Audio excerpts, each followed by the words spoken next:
Yes, hello, folks. Welcome to the weekly Manchester United show. I'm your host, as always, Phil Brand, joined with my regular co-host, the excellent James Rhodes. I've been missing for a couple of weeks, as most of you know. I'm having to do this through my AirPods, as I am obviously technically illiterate, way more than what I thought. I never thought just wiring up and connecting a microphone would be so difficult. Anyway, Jamesy, how you doing, mate? Yeah, I'm doing well. And how about yourself now? Better now. 2 weeks for the last couple of weeks, it was rough.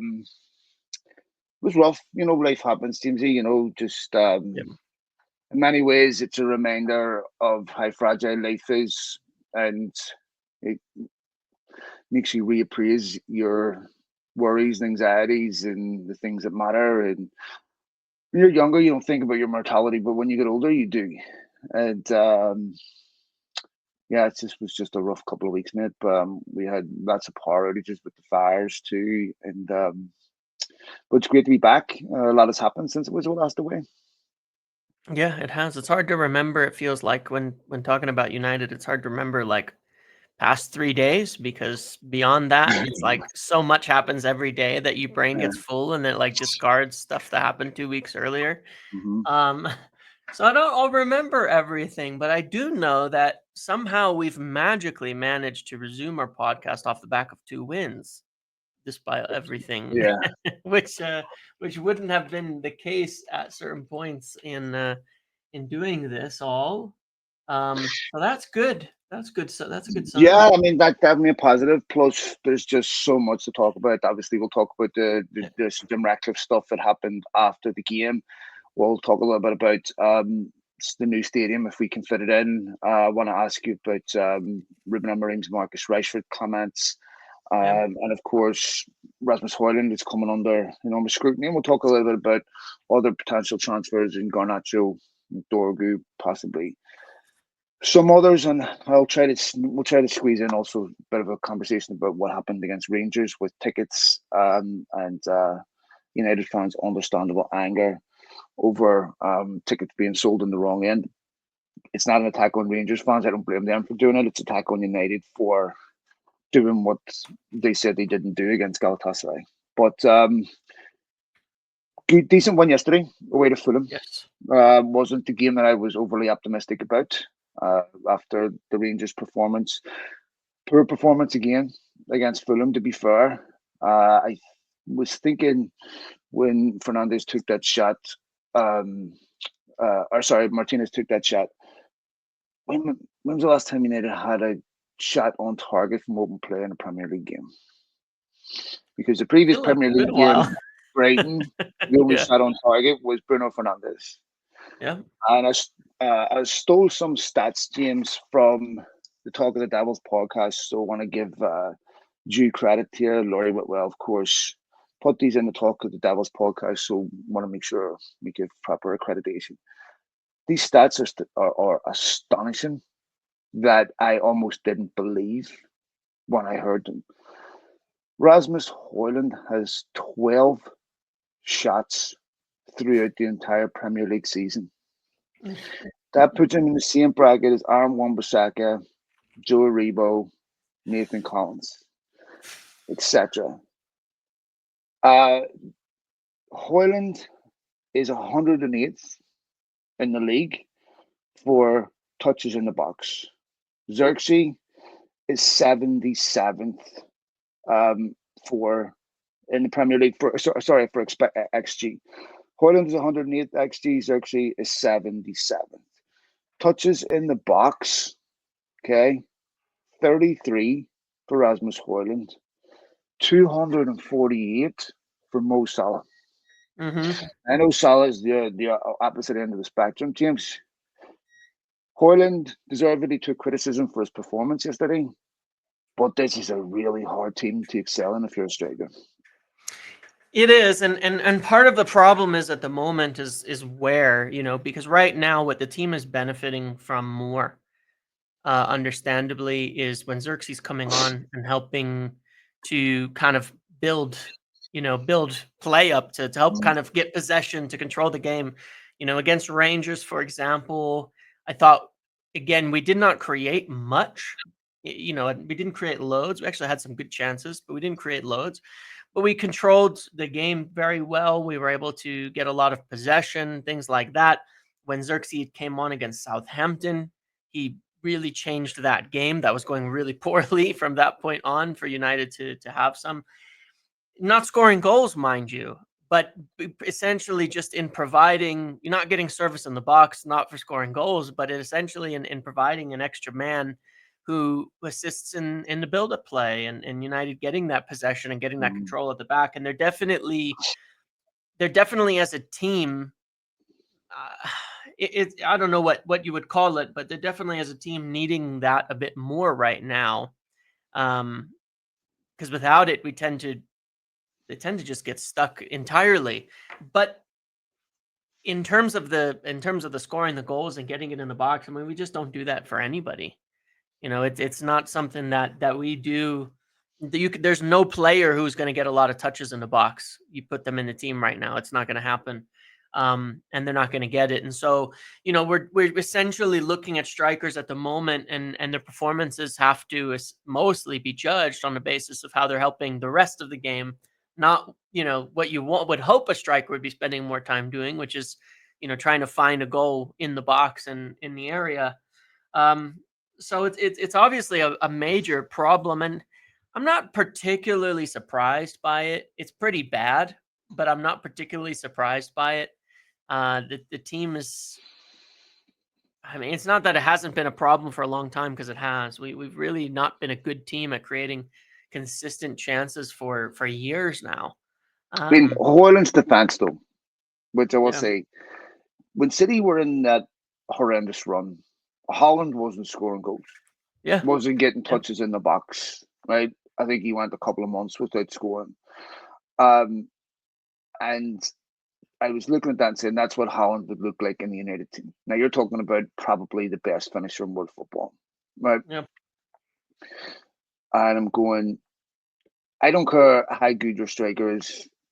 If you don't create chances, they can't score goals. It's just as for simple as sure, that. for sure. And so I'm not. There's other parts of Hoyland's game that undoubtedly he has to improve upon. Your hold of play has to be better. I think his pressing is lethargic. I think he could definitely give United more in that sense. His movement at times is not the best, and but I think there's a very good player in there. I mean, what I don't understand about Hoyland when we're talking about his hold up play, Hoyland's fast. Yeah, I don't want my striker getting the ball to feet around the halfway line or, just inside my own half.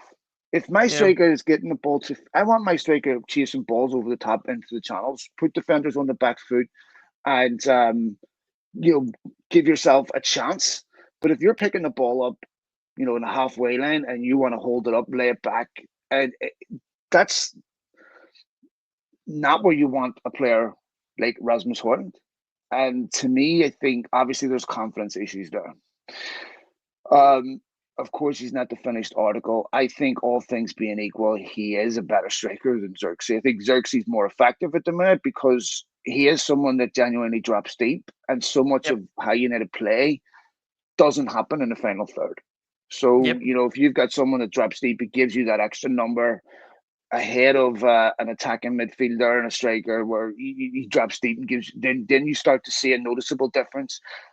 But the goal threat's still not really there, and that's the correct. problem. Yes, totally. It's so if I look at United, James, I see a team that can't control the game, can't control possession, that have basically one or two ways to score. It's the 4-5 fucking mad you do something up top formation, right? Hopefully bail Yep, us out with a bit of skill, create something out of nothing. Hope the opposition makes a mistake, get something off a set piece. But United aren't going to control possession and cut you open with precise passing, and there's no chemistry. It's just you look at that team, and I said this before on Twitter. I always feel like they're playing with like 9 men. There always seems to be players open for the opposition that find space, that beat the press really easy. When they attack, they have good numbers. They never seem outnumbered in midfield. They never seem outnumbered in defence. But United always seem on the wrong end of these things. I watch United attack, and it's the same attack. It's sidewards, backwards passing, slow, slow, slow. then one of the centre backs pings a ball over the top. They're going to go left, go right, or down the middle. But there's no one going through, boom, boom, quick passing, midfield, transitions, and then cut you open.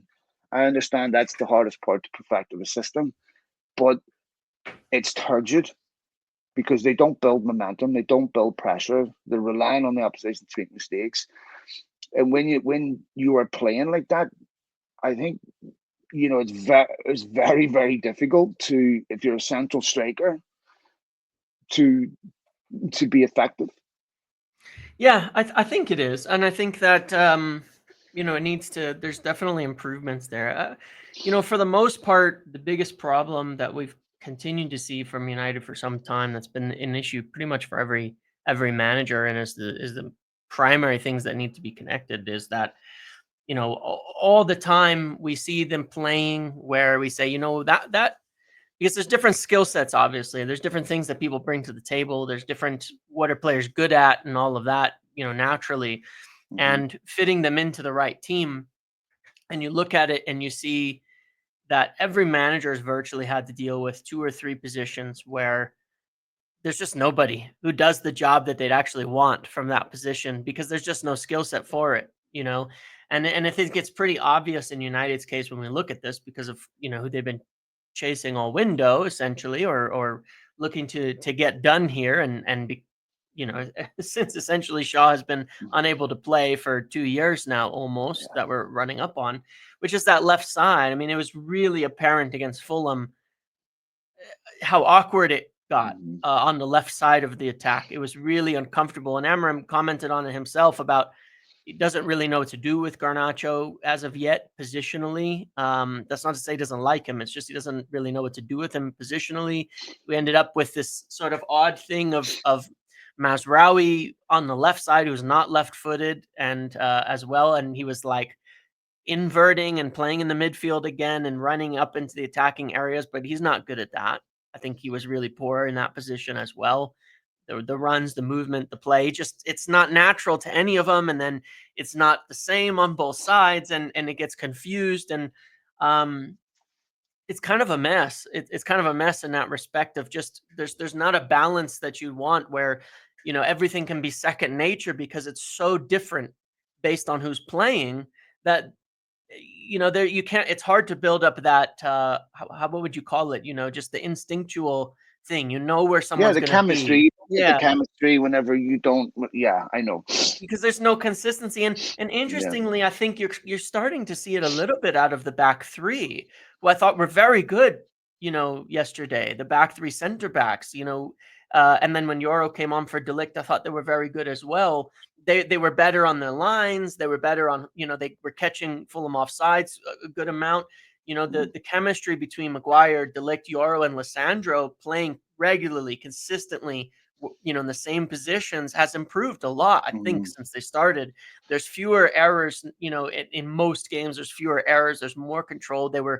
I think they were really good against Fulham's forwards last night. I think they were very good at shutting them down, at preventing things. They weren't letting in, runners in behind. They weren't out of sorts. They weren't pressing at the wrong time. And of course, Lissandro has been popping up recently, which I think Amram wants out of that left center back position, to attack, getting that pass against Rangers for the goal to Bruno, and then the goal from the exact same spot. Yep. Against Fulham. It's obviously an idea, but that's chemistry. That's doing the same thing over and over, and knowing where to go, where to be, that allows you to do those extra things that take you the next level up. And I think that's building. I think the midfield play has been building too. The rotation between Ugarte and Collier has been really good. Ugarte had a good game, made a pretty heavy tackle on Adama Traore, because it was the only thing he could do at that point in time. And I think he'll be fine, but that definitely looked like that would hurt. But Collier's come on, he's got legs. He does the job. He fits. He great clearance off the line from him to keep United in a game off of a corner, to keep the win, to save the 3 points really there.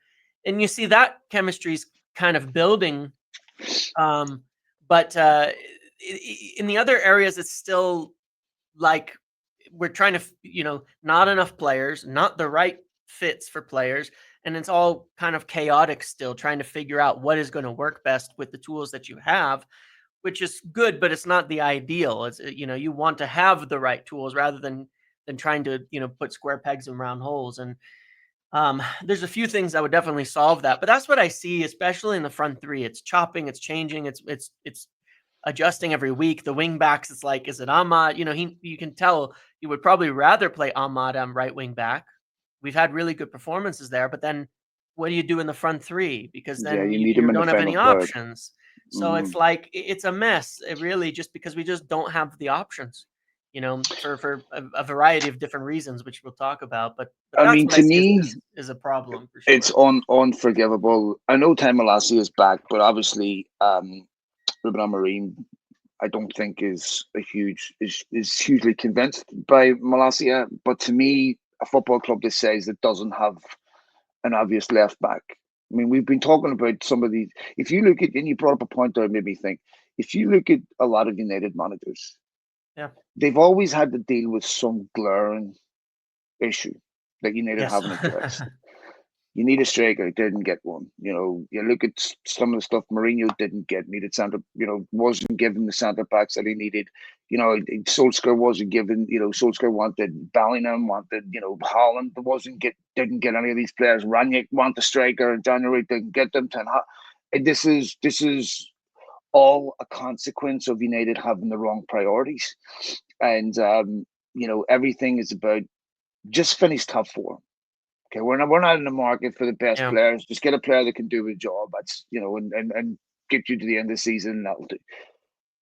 And we're now at the end stage of the Glazer tax that's been imposed on United. The Glazer ownership, the full weight consequence of it is staring us right in the face. Yep. That is unfortunately resulting in United having to make decisions that really are a disgrace for a football club to be in this type of need. Yep. It's not a disgrace to sell a young player like Garnacho, James. That's part of life. But why you need to sell him is, Yes. and that is, and what annoys me is the protagonist of that will benefit from any dividend United get from being run financially Yeah. responsibly or any success. And so the architects of this situation are sitting right there beside you. And their answer is go charge more for tickets. Anyway, we'll get to that point. So to me, I think, Amorim is was dealing with, a team that's not equipped Yep. to match expectation that is United are obviously, as a consequence of their history, the culture of the football club, the standards that they're being held to, that they're just not capable of delivering on. But what was interesting? Well, I thought about this. I'm like, okay, so you go for Ruben Amorim. Now you have a football department that's supposed to know what it's doing. And I'm not saying they don't. I'm just trying to get a theory of mind here. And I'm like, okay.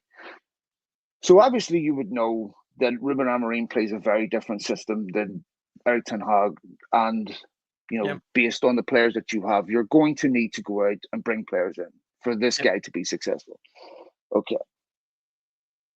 So it looks like to me they didn't plan on bringing players in January. I don't know what they expected from this guy. I don't know what they expected from this team and what they thought he could. United were 4 points off top four when Amorim took over, right? But I don't understand why you hire a guy and then on his first transfer window go, we need to sell Dubai, man. Like, what was the discussion? We'll give you players in the summer. I mean, I don't understand what their commitment to him was. I would be surprised if Ruben Amorim looked at that and said, "Okay, I'm good with not getting players in January," okay, and or else I'm going to have to sell big players, which puts United at a massive disadvantage because that desperation increases as you get closer to the deadline window, which is why I think the likes of Chelsea are waiting on Garnacho and they're going to exploit United's desperation to get him out, which is then going to make it almost impossible to get a meaningful replacement in January. Do you want to get a meaningful replacement for Garnacho at the last minute in January? Or do you want to leave out to the summer, but you can't afford to leave out this summer? And you're also making a commitment to the next coach that comes in after Amorim that he's going to play exactly this way. And this is Mm-hmm. not a massively used system in football. I mean, it's not rare, but it's very specific to Amorim. It's like, to me, um, I mean, if you're a player from Manchester United, there's so much turnover. It's so tumultuous. Your relationship with your employer must be horrendous. They're putting out stuff that every player's for sale. They're really putting out quite negative things about their players, which I don't understand. They've communicated horrendously with the fans. Any of us all have to take responsibility for United sporting performance. The Glazers must be sitting back going, "This is wonderful. You're getting the blame for all the cuts. You're getting the blame for United being shit. Mm-hmm. You're getting the blame for having to make decisions that were put upon you because of how we run the football club. And we don't get any criticism anymore. It's all yours." Mm-hmm. Yeah, it's a nice setup for them, and of course, we'll go into that in a minute. But on Amorim, I mean, there's a couple of things to this. One, he would have preferred to take over in summer. I think we kind of heard a lot of that in but at the hiring that they had to convince him, and I think this was a part of it. He commented publicly. I think it was right at the end of December that to journalists asking, he said, our financial position. We can't spend money in January. And he's continued to say it. And then it's adjusted a little bit. I don't think he went into it with eyes closed. I do think he has, well, I pretty much know he has about as solid a commitment as you can get that this isn't going to reflect poorly on him. The fact that they're unable to do a bunch of business in January and things like that it's not going to reflect poorly on him, that they know where he's kind of being left He's with wrong, and without James. tools. Well, from I mean, you them, saw it at Fulham as yesterday. from employers, though, The honeymoon's over. Well, but from players, but from fans, you heard it at Fulham yesterday. Yeah, I The know, honeymoon is over. but fans gotta deal with it. Fans have to deal with it with the manager in this respect. I mean, Well, no, I'm sorry, I'm not talking about Amorim. I'm talking about yeah, no. I Ratcliffe's mean, I relationship mean, with the fans. he's Sorry. going Oh, Amarim sorry, I himself. misunderstood what you were saying. It's all Sorry, good. It's all sorry, good. sorry, sorry. Amarim Yes, you're himself correct. Yes, you're will correct. will Sorry, not. sorry, It will sorry. not reflect. And I think everybody knows that. You know that. That's Yes, why you're sorry. saying it, Yes, you're right? correct. Yes, Yeah. yes. Fans know that. Everybody he's backed. He has no concerns. He's not going to worry about his job for the end of the season. Like, 100%. Yeah, yeah, he's 100%. safe. Yes, of course. So there's conditions he And they were agreed to. brilliant with him yesterday. The fans were amazing Yes. with Amorim Yeah. yesterday. And Yes, and yes, yes. and you You're right. can see he's got everybody can see the problems, right? So we can all see it's not Amarim's issue right now, and it was way too early to judge anything really that he's doing, Of because course, whether yes. he makes mistakes or not, again, it's like he's being forced into the position Mm. to pick a right footer at left wing back. He's being forced to pick this player there because he doesn't have a choice, and so I think it's a confounding of issues, which is number one, that I mean, there's issues that were unpredicted, like Marcus Rashford's current situation and predicament at Hmm. United was unpredicted when Ruben Amorim came in. He was in his team. And one of the things that has had a significant knock-on effect on the team selections as well as the performance, when he first joined, he put Ahmad at wing back, to get the balance that he wanted. He had Rashford very often up front. He had Mason Mount up front in many games. They were starting. That's two more choices in the front line of very good players, Rashford and Mount, who actually performed quite well for him in those first 2 or 3 weeks. Um, Now, maybe one could have predicted that Mason Mount would get injured again after last season, but it's still unfortunate. It's still a player you had that you Yeah. were at least using, getting to train with, work with, all of that suddenly is gone. And Rashford in a similar situation for different reasons. But you have that. And so I think that, those have contributed to almost a perfect storm of things happening. Now, I think United have done okay.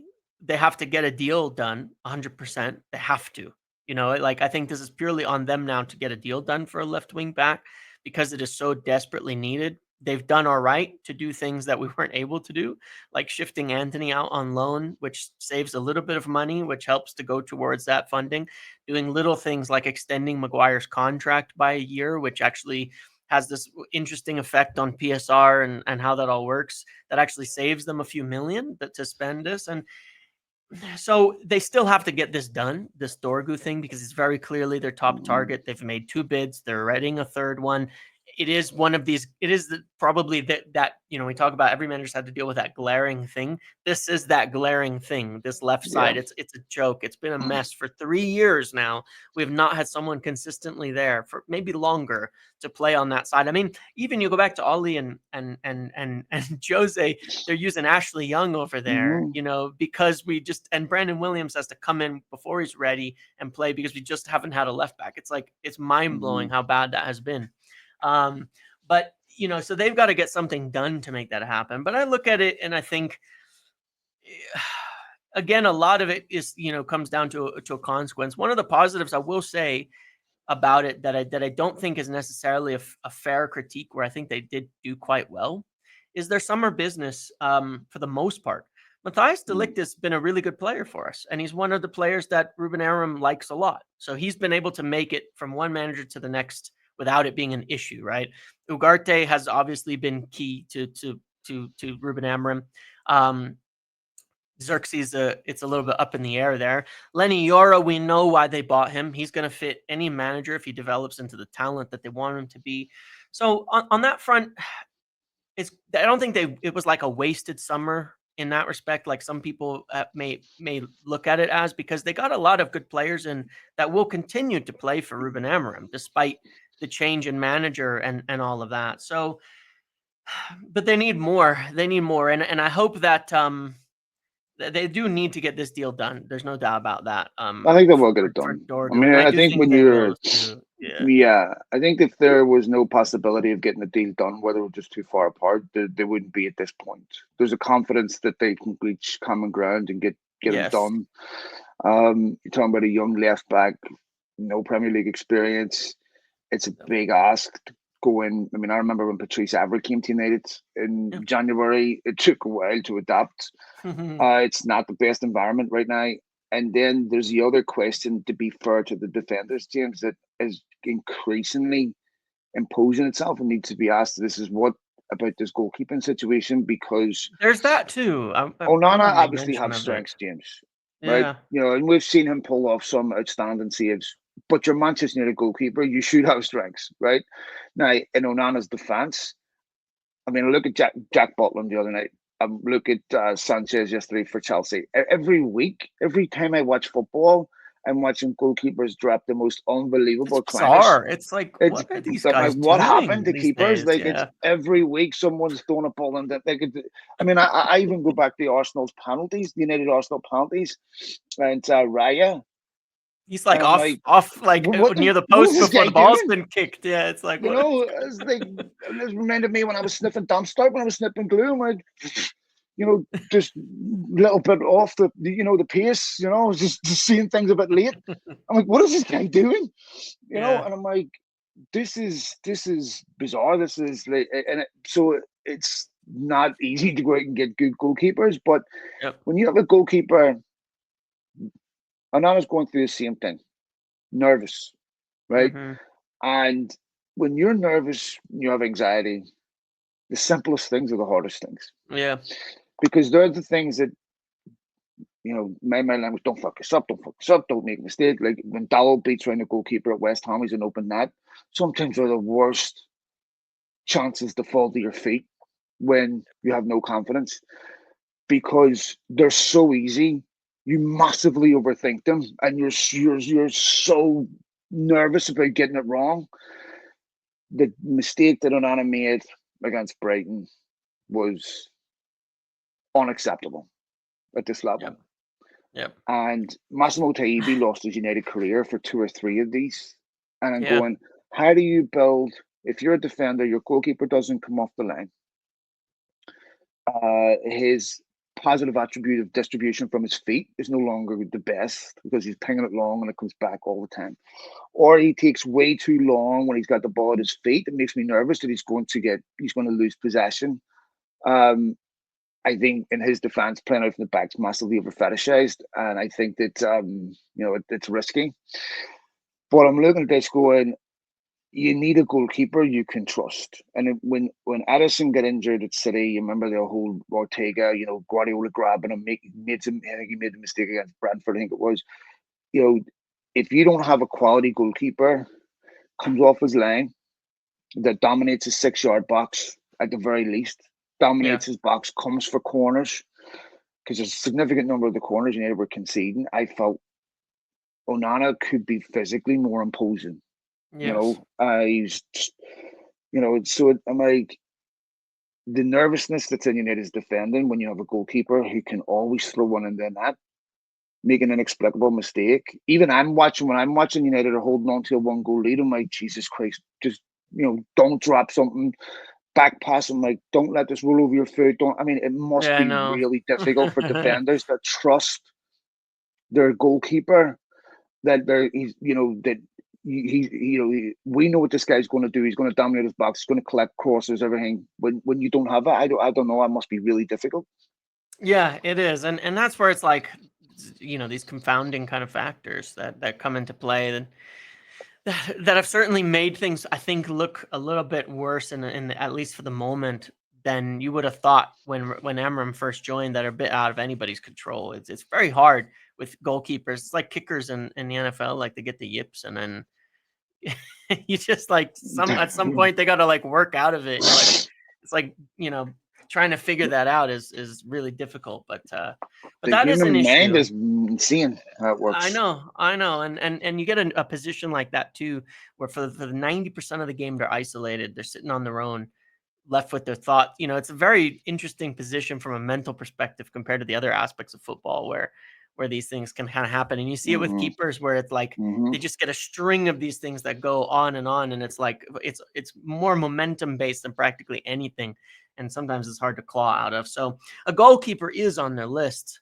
for summer as well to look at. I mean, they'd even looked at options in January. By India, I think, has performed better last, he against Rangers, against Arsenal, he was good. Against Rangers, he was good. There's still things, he's not the perfect keeper. There's, and he had I'll tell you what, his name for the most part personifies United's transfer business. Buying deer. Over there, do the Americans use deer as a metaphor for expensive? It's not so common. It's more like old fashioned, Big but over yeah, there. I'm aware of it. Yeah. So hopefully people listening are aware of it. They're American as well. But Yeah, no, I definitely mean, Native. Always been buying deer. but we have Go ahead. a couple of unique situations like that where, probably come summer, one of them's needs to go and bring in a more convincing keeper between Onana and Bayindir. I'd be curious to see if they end up competing a bit more for the rest of the season, because Onana was starting the Europa League games until Thursday, and now Bayindir has taken the Europa League games on top of the cup. So, I mean, that worked for United under Jose Mourinho with Sergio Romero, and they just had that relationship between him and De Gea, where Romero was doing the Europa and he was doing the cups, and De Gea was the Premier League keeper. But De Gea was doing well in the Premier League, so it never really changed. It's a good relationship. So maybe that'll end up like that, or maybe we'll end up having a real competition and for the Premier League goalkeeper. But I wouldn't be surprised if one goes and one is replaced in the summer with someone that's, I don't know what you would say with keepers, but just a different keeper to come in and hope that we can cut these mistakes out, because they've certainly cost us a number of points at this point in time. Just there's flat out mistakes that you cannot adjudicate for in any other way. Let me ask you about something that sort of surprised me, and that has been sort of the regression slightly of Kobe Manu. Now, I think Kobe Manu is a magnificent young player. I think he is, I think he's platinum. I think he's just a brilliant football player, and I'm not concerned about him. But it's a bit, strange to me why he's not an Amarine player. I thought Manu would be an Amarine player, but there's something that Amarine doesn't like. What do you think it is? Well, it's a little bit of an interesting one with Kabi, and I think that Amarim takes a little bit of a different view. Now, to be very clear, Amarim, I think Mainu has about the 7th most minutes of any player under Amarim. So he's been mostly his starter that he's picked for a lot of games, but there are a couple of factors in this. One is that the biggest one, I think, is fitness. One thing I definitely would note from Ruben Amorim, and that he talked about pace and power up front yesterday in his that's something we lack. You look at the profile of type of players we're looking to bring in. If you watch or follow kind of up on Patrick Dorgu, his physical traits as a 20-year-old are really, really high. It's something that's been commented on before of United, like the losing duels and second to every ball, slow, these types of things. But even with Ugarte, he'll sub him the moment he looks like he's lagging a little bit. The moment he slows down a little bit, he takes him off the pitch. Now, Kobe Mainu, I don't know if it's, too much too soon from a physical perspective. When he came in, he had a big injury. He came back last year. The team was absolutely run ragged with injuries. He came in again this season, picked up an injury, and since back, my personal opinion on it is he's just managing him from a fitness and injury perspective, because he does at times look slower than he probably did 2 years ago when you saw him kind of coming out of the academy and ready to break into the first team. He looks a bit slower, and I worry with young players when they're getting muscle injuries and things like that, that you can overdo it where they don't get that, keep that explosiveness, and they end up getting back to back muscle injuries, things like that. So my hope is, my perception of it anyway, is that it's being managed, because I do know that Amarim wants to keep him. He wants him Yeah, to agree a new deal and to stay and all of that. So that's kind of my perception of it. That doesn't mean Kobe doesn't need to maybe improve, but that's what I see. He tends to see him like not keeping up with an attacker, and then he gets subbed off the pitch. And so I kind of see it as that physical, measurement that he does, that he seems to be pretty keen on. yeah, maybe it's true. I think there's one other thing that's sort of stands out to me a bit. Maybe I'm wrong here, but he's obviously learning how to play in memory Yeah. midfield. And I think that sometimes, and it's just instinct, he stays too narrow. So you need to get exploited on the wing. So when the ball's Sure. coming out, Sure. Kabimenu's still in a central position. So when they're coming, I watched this against Brighton. I think Kabi get hooked off at halftime. United were Yeah. getting targeted down the wings. And I think what um just I never knew what a Mazzala was until I looked at Football Manager, by the way. Someone that shifts across, right? From that note. Yeah. Right. And I think that when you are playing that position, wherever you're being attacked from, you have to shift across and be an extra Yeah. bodies to stop the attack. And I just don't think that comes naturally to Manu. So I think that he has to learn about, you know, how to defend in a way that system needs. Yes. And he's still a very young player, of course, technically on the ball, exceptional. Just brilliant football brain. I really, really like him. And if you look at United's midfield, James, I mean, United need to invest in midfield. You're Hmm. looking at Manu, Collier, Ericsson, none of whom cost United a single penny, right? Yeah. And of course, Casemiro, who's finished, who United are trying to phase out, obviously.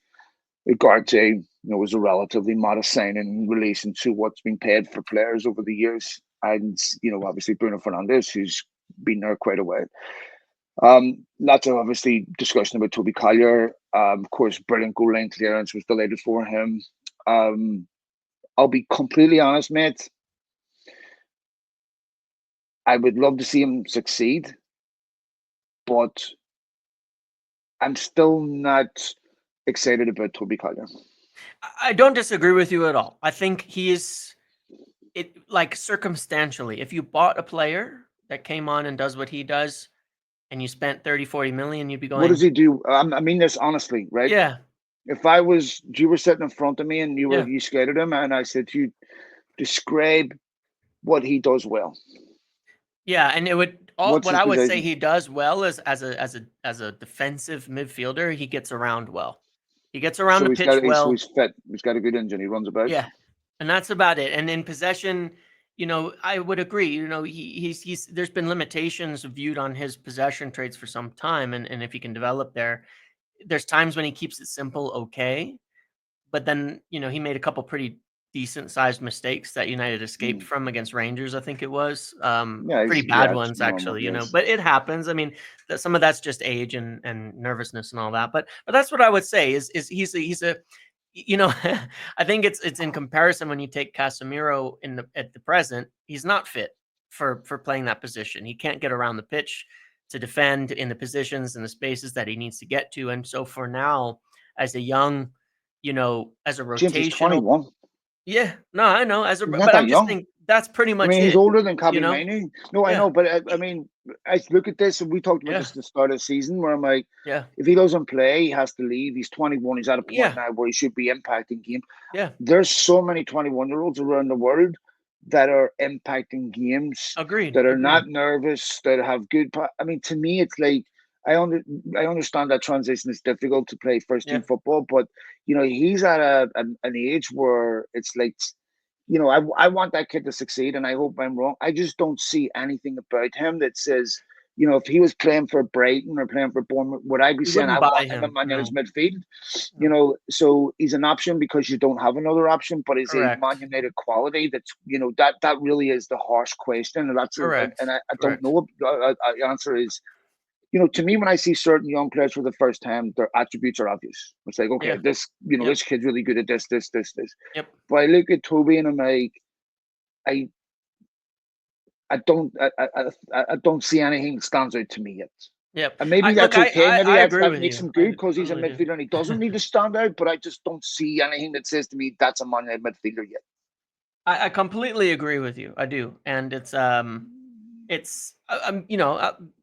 being kind to him because he's running about and Yeah, contributing and helping, but it's the reality. In the summer, if you're looking at, is he good enough to be your backup six? I don't think so. If you're going to play 2 games a week in big competitions and need to rotate a lot, is he good enough to replace Ugarte in those games? Probably not. I don't think he's going to bring the same quality that you would have in there.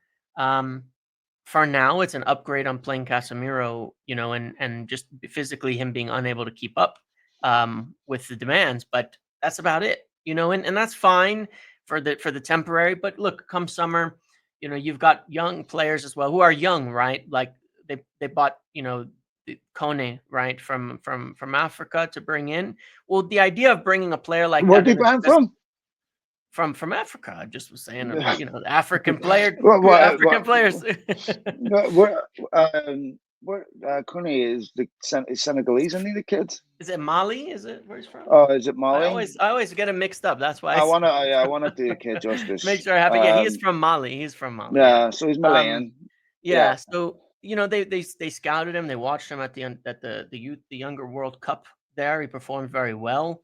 And they think, like you say, that there's some outstanding trait that he will bring to the table should they get him into the first team. And so he's playing for the under-21s now. And look, ideally they're going to look at it and say, we hope he can make that step up. And like Mainu or like other young players, you see something special about him, yeah. some special attribute that can bring him up into the senior level. And then, but in that case, you move Collier. You say that's good. But this is where, not to get too far into this discussion, but this is where it's like, it's really, really not a problem for United to sell Collier in the summer and take profit on a player like him. It's really not an issue. It's not like some big bad thing to sell players just because they come from the academy. And in the world of the PSR presently, you've got to be willing to do that. You also need to. It's encouraged, but it's the only way really to keep up with the other teams that are all doing it. It's a revenue stream that doesn't cost the fans anything, and doesn't require taking money from elsewhere. As long as it's of course got to be part of the plan and makes sense. But I think Collier is a really good example of one where you say, if you could sell him in summer for 20 million, you would. Yeah, look, It'd be a no brainer. there's clearly nothing wrong with selling young academy graduates who aren't quite at the level you need, Yeah. right? That are just below it. And sometimes they need to be sold so they can develop into an Angel Gomez or something like that, so that they can, like Alanga, they can go somewhere else, develop in a different environment. It's not as cutthroat. It's not as pressurized, and you become a much better player. But if you're selling academy players that clearly are good enough out of necessity because that's what you need to fund your football club, then you become a football club that does that.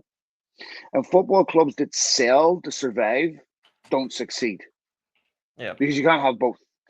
I Yes, mean, I correct. remember under Correct. our, Yes. Wenger, when they built this new stadium, we have to sell players to pay for the stadium, and they would lose Fabregas, they would lose Ashley Cole, they would lose all their best young players coming through. As soon as they got to a certain level, they just got picked off, picked off, picked off. This Yeah. big football club, it just became, and then they would buy players that were just nowhere near the same level. Well, that's why they were cheaper, right? And so that's how they ended up with like the Stepanovs, and that's how you ended up with the Kim Kallstrom and stuff like that.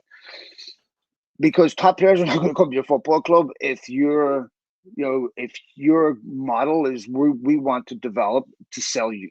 That's principle priority number one. You Yes, can't build a correct. football club like that, a football team like that. Yeah. And the players that play for your club will start playing for themselves. I'm just playing to get a move. Okay. I don't Mhm. really care if we win or lose. If you go down, I'm not going down with you. If you finish outside the top four, I don't care. I'm moving at the end of the season anyway. So this is something that when I look at United, I become concerned about, because you've got players taking the pitch that you're asking to rely on to give 100%. So we're in a positive position in May, but you're also telling them if a decent offer comes in, you're out the door. We want rid of you. I mean, how do you have any commitment collectively to a goal that your employer is telling you? The only thing that's separating you from the door is someone making a decent, half decent offer. So you're just a commodity to me. You're just, we're not going to build a team around you. Don't plan for your kids' future here. Don't, because we would be happy to sell you. I mean, to me, I think you lose your identity when if Barcelona were going to sell Gavi, Pedri, and Lamine Yamal, because to me, you're not, what makes Barcelona great is gone. Now, Sure. I don't want to be dramatic. United in 1858 lost 8 of their team. Matt Busby said that Yeah. was his best ever team. And within a decade, they had rebuilt and won the European Cup. We're in a different era, so that's hard to do now. Um, but I just wonder what is going to be left when what needs to be done to make United solvent, and what do they look Yeah. after that? Does it Well, resemble anything that yeah. because I'm worried, James. Like, I look at these ticket prices increases, I look at what happened with the Rangers fans, the Galatasaray fans, the disabled budget, getting supporters budget getting cut. The cutbacks, the minor cutbacks here or there. It just looks like a football club that's hollowing out its soul. Yeah, and look, I think that there's part of the thing is I think that it's hard to not conflate everything together that's going on too, because there's things that are, there's things as fans that obviously that every fan, especially match goers and things, have an absolute right to be concerned about and to worry about, because it's going to directly Well, yeah, affect they're them, they're their the ones paying for the experience and tickets. relationship with the club, and they're paying, right? They are the paying customers, and I think that they Mm-hmm. have a right to these kinds of things.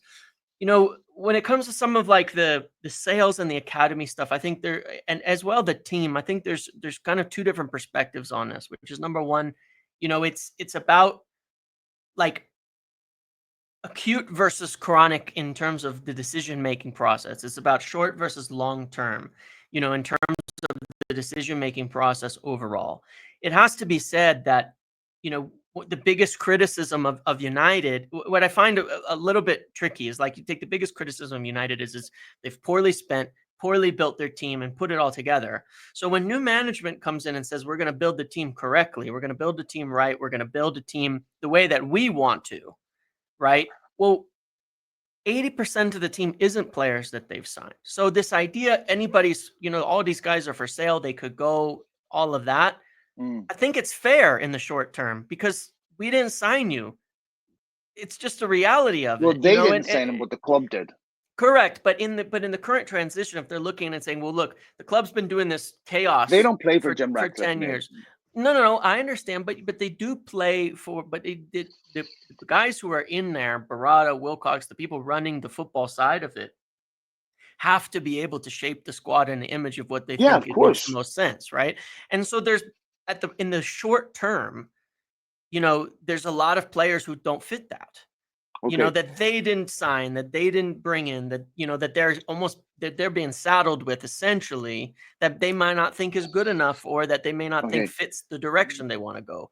They have N- to be able to deal with that. Mate, no question. Yeah. Okay. But you have to look at the consequences of that. If you're going to say to your players, we got saddled with most of you, but hey, go ahead and give me 100% here today against Bournemouth and make sure we qualify for the champ. What? I'm a liability to you. You got saddled Yeah, with I me, mean, but and then you want me this to go is out and the give it. No, no, challenge. but there's a reality to this, right? Yeah. And then you're going to go and ask that human being to take the field and give 100% for a club.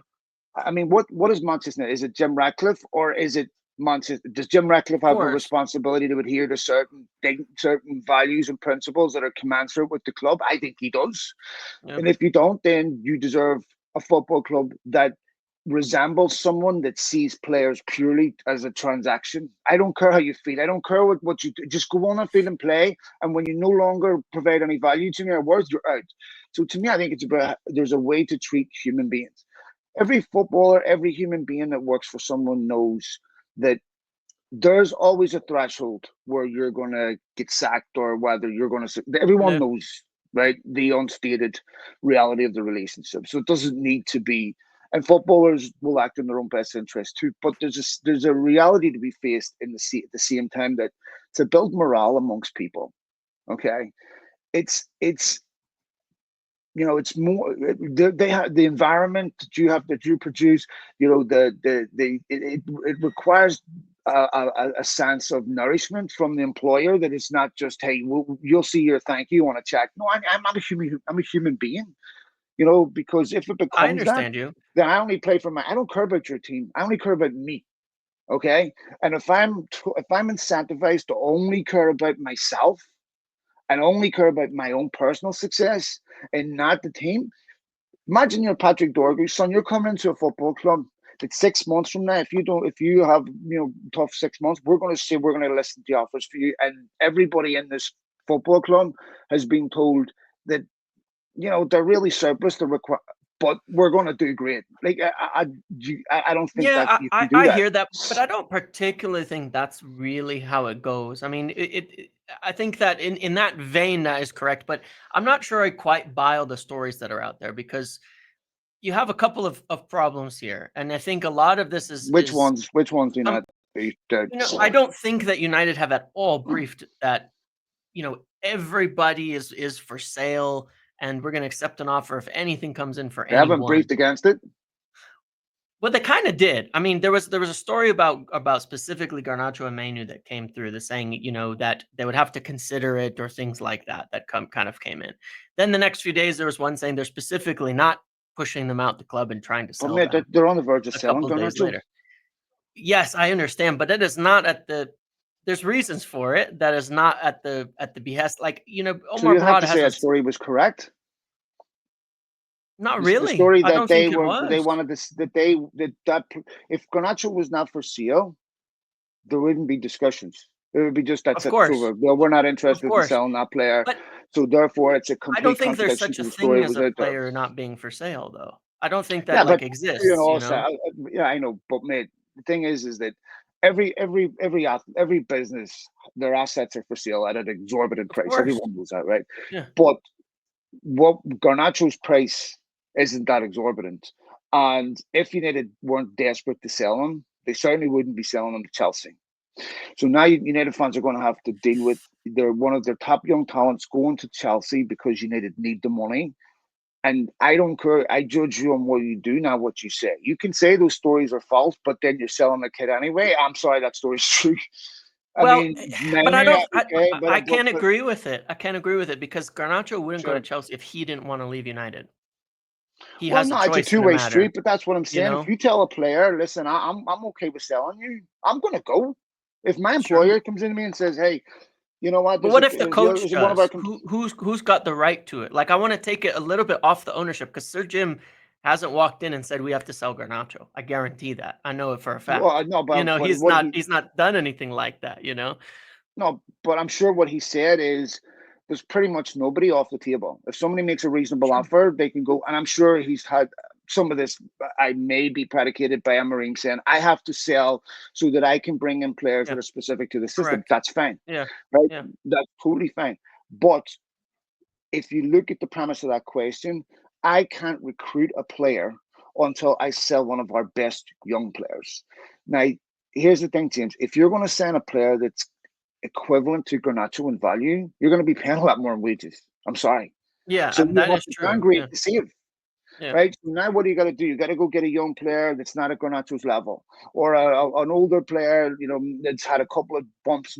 You're taking account because the top players, in that bracket, you got to pay more. You're going to pay, end up Yeah. costing you more. And it's like, to me, I don't know how you can build any type of camaraderie in a business that's saying to its employees, we got you on a Black Friday sale. Well, I hear it. I hear it. I think there's part of the problem is there's really no array around that circumstance because it's like it's a situation that's created out of the reality of what is, you know, No, I know. And and so you have to deal with the consequence of what is. You yeah, can't afford to keep a of squad. course. You're So, so but that's what I'm saying. I don't think they're really particularly doing anything wrong with it. You know, it is a consequence of these many years of kind of mismanagement, and that's where I say like okay, I'm not. Go understandable. But ahead. that's what you Yeah. have to do. Yeah. Then you can't build a team that can compete. It's as simple as that. If that's the reality that you're faced with, then what the emergent property of that situation, that scenario, is you can't build a squad. You cannot build a collective togetherness to win trophies when you're always on the market. I'm so there has to be some sense of Of course. security Of course. with Of your that course. says I'm complete, because every goal you're fighting for is months away. Yeah. And if you're sitting in January and going, I may not be here in the summer, then naturally a human being is going to become selfish and solipsistic and focus on their own, because that's what they're being told. Now, I want to move us on a second to Amarim's comments yesterday about Marcus Rashford to emphasize my point Yeah. on that. Yep. So Manchester United aren't speaking like a football club that wants to keep a hold of these players. Correct. Okay, there's Agreed no on one that coming out front. and Sure. saying, so Rimmer Amorim's admitted Garnacho, we don't know what's going to happen. Yeah. Anthony, oh, we don't know what's going to happen. If this, someone comes in for Casemiro, he's gone. If someone comes in, put 100 million on the table for Manu, he's what? Okay, that's the reality, right? And then I saw what Amorim said yesterday. Hmm. Now, that's far worse than anything Ten Hag said about Sancho. And Sure. here's why I think it's Yeah, it unfair. is. Marcus Rashford has no opportunity for a right to reply. Jadon Sancho's right of reply was pinned to his Twitter page. Sure. So a player can be attacked like that publicly, but have no ability to respond and defend their position. And if they do respond and defend their position publicly in the same arena that they were attacked in, then they Correct. get suspended. Now, to Yeah. me, whatever, let's say Ruben Amorim is correct. I know there's a lot of people listening to this that are going to be angry because I'm defending Rashford, and that's fine. My point is this. Even if Ruben Amorim is right about every single thing, I don't understand how that helps United trying to move a player on, which is now created a greater risk to taking him. Okay, because you're not attacking him as a football, you're attacking him as a human being. I don't understand. What if he doesn't get sold? How does that relationship get repaired? I don't understand, for a guy who's been so measured, why that has any benefit. This is a guy that a week ago had to come out and apologize and say, hey, I'm young, I make mistakes, I say things I regret, and then you go in and say something like that about one of your players. I think Marcus Rashford should leave Manchester United. I felt that for quite a while. Hmm. But to Yeah. me, Agreed. I think that was completely unnecessary. It plays well with certain people and the fans because they want to hear that it gives them some sense of pleasure.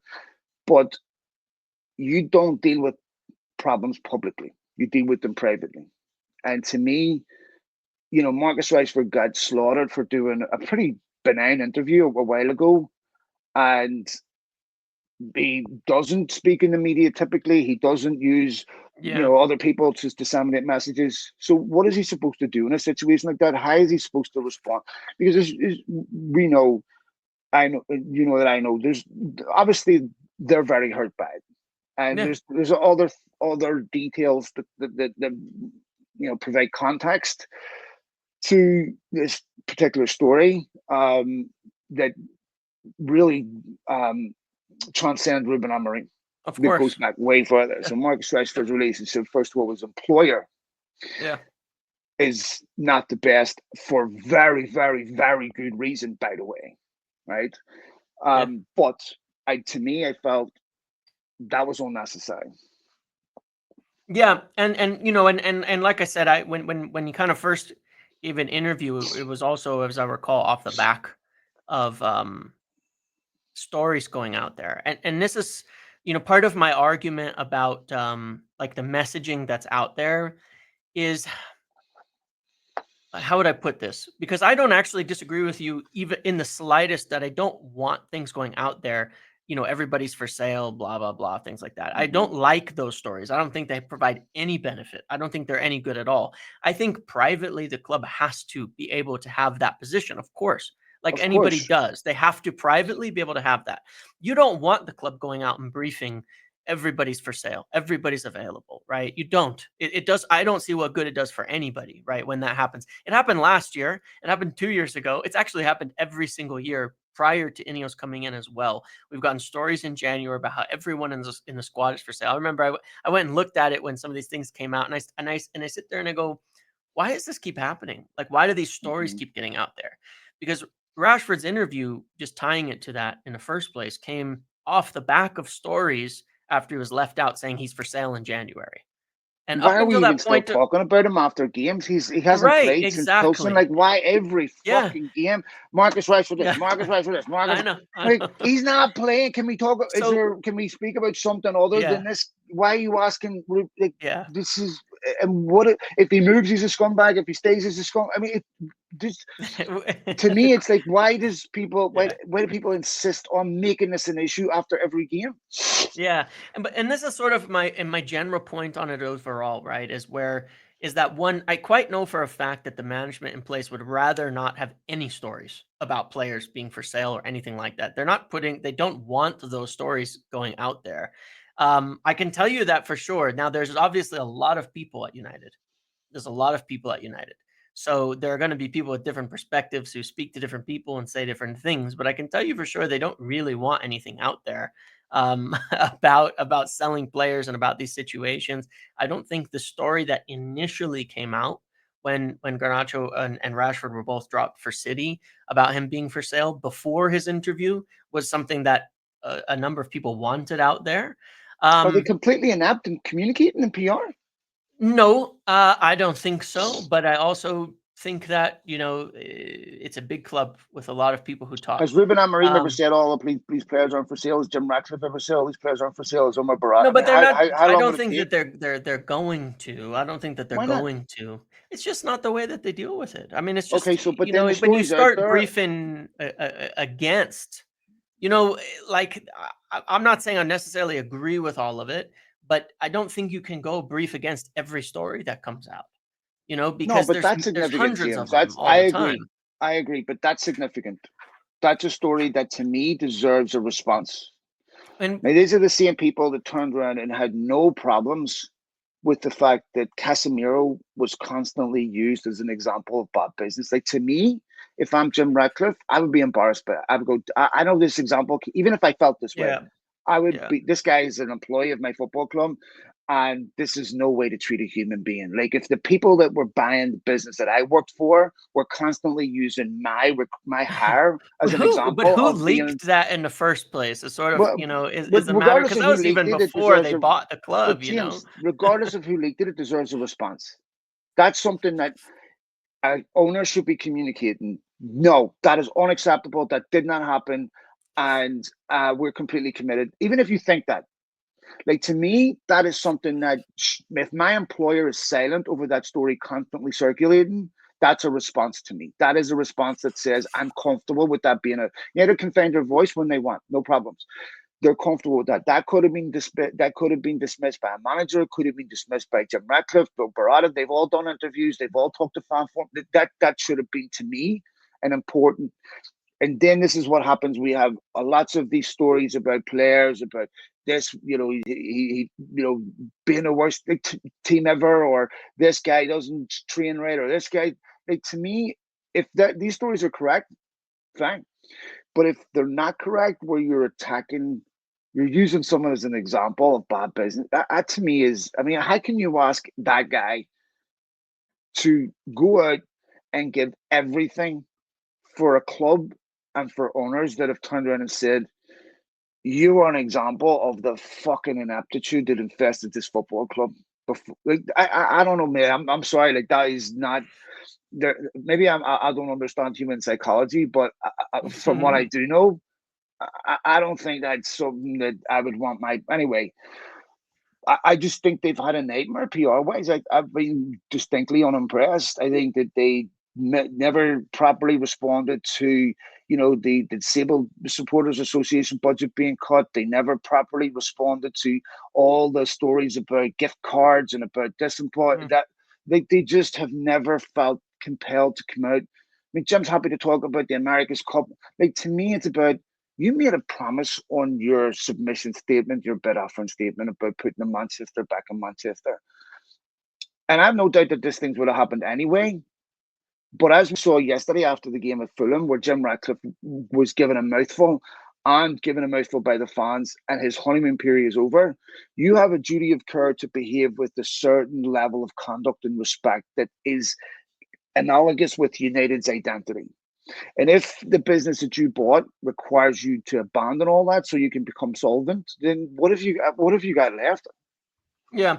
Look, I this is where I think there's two different aspects to it, because I think that when it comes to the communication with fans and things like that, um, I think there's more that has to be done, on that front to get it. Now, that doesn't mean they're not going to take these decisions. That doesn't mean they're still not going to do the same things that they're doing from a decision standpoint, because from their perspective and evaluation, they may not feel they have a Sure. choice.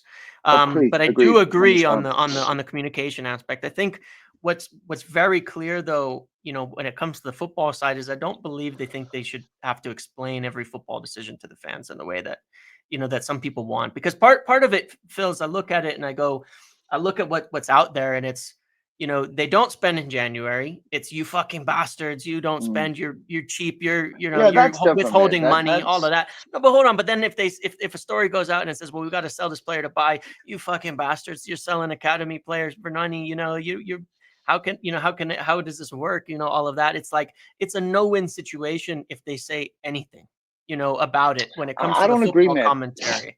And I I think agree with the that, two examples you provided. yeah. That you don't need to respond to that. But when you're talking about the whole teams for sale, I think you do. And when you're constantly having stories circulated about, even before the cup final with Ten Hag, Yeah, I agree with that, Shearer got completely, by his the way, balls for what it's chewed worth, for, yeah, yeah, for Shearer got yeah, his ass chewed for asking to, yeah, but the only people that could have addressed that question yeah, was the owners. yeah. And then, but it's just been this consistent, discipline. I could have been handled better. I could have been communicated better. That could have been. And so to me, like, when I'm looking at this, and when you're specific about a human being like Casemiro and whatever, I think that does need addressed by your bosses. Not if you're silent.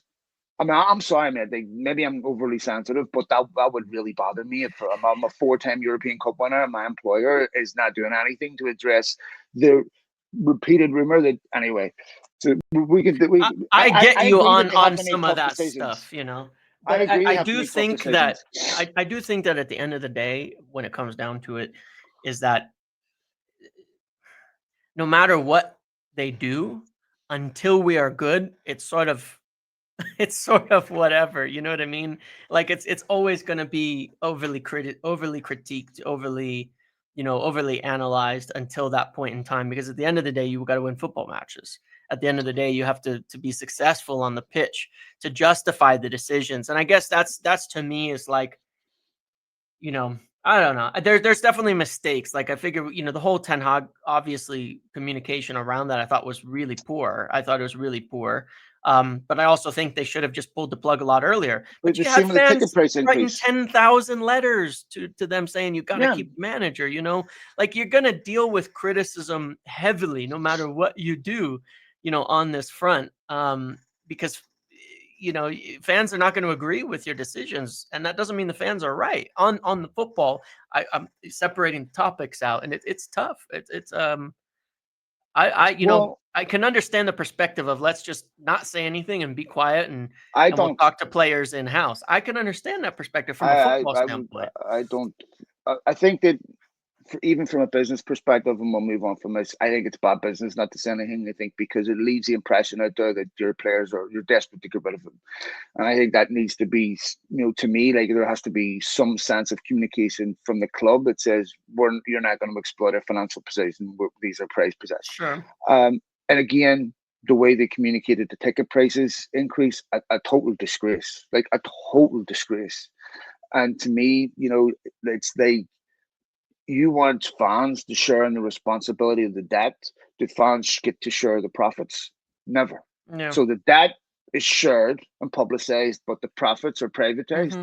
Yeah. Of because this is where fans have every right to be upset and say, "Hang on a minute, course. we understand the financial situation of the club through no fault of our own, okay? Because we're the only ones that didn't get paid, but we got to pay for it. But whenever this football club's become profitable, do we get a share in the profits since we help pay your debt? I Yep. mean, the Glazers as well.